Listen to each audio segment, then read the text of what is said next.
Big Basin State Park. With elevation rising from sea level up to 2,000 feet, it's a sight to behold. On a recent fall day, I wandered among the giant redwood trees that make it one of the most unique places on Earth. We started at the Visitors Center, where I learned that the park's 18,000 acres were set aside in 1902, making it the Golden State's oldest state park.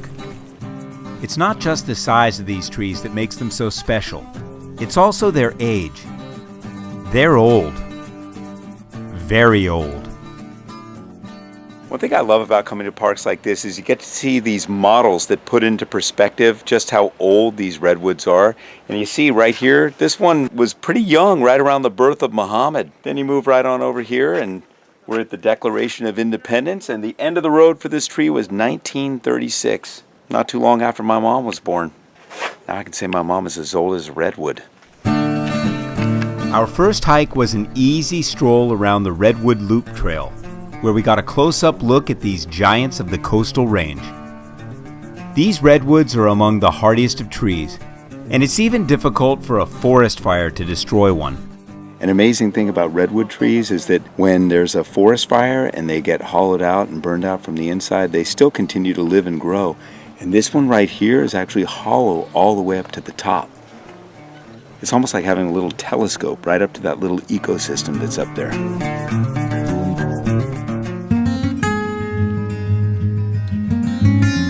The giants of Big Basin provide an ecosystem for the local fauna, not just with their tremendous height, but also when they reach the end of their long lives as trees. You know, a walk through here is a real lesson in the circle of life and how everything works, because one of these huge redwoods falling down in a forest is kind of like Mother Nature erecting a huge condo complex for the insect and reptile life around here. And I can tell just by knocking on this one right here that it's pretty much been eaten out by termites and different living things that are in it. This is going to be a big condo for insect life for many, many years to come.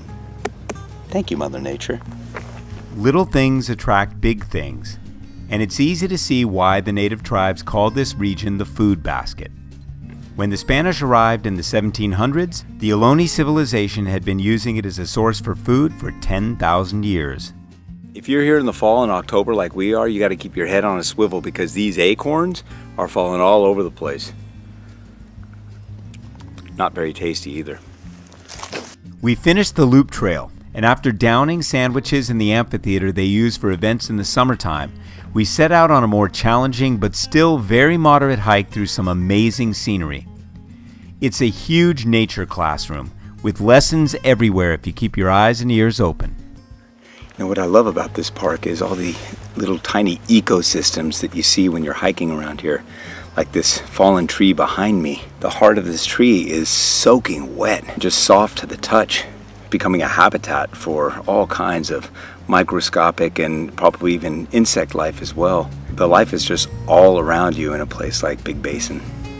Maybe the best thing you can ever ask for when visiting a state park is the chance to replace the noises of the city with that of quiet breezes and life. I can hear a woodpecker up there. Just tap, tap, tap, tap, tap, tap, tap, tap, tap.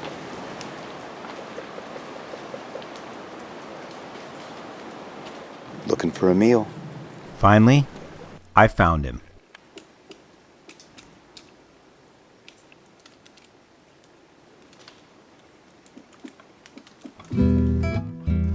We crossed some man-made bridges and some that were not.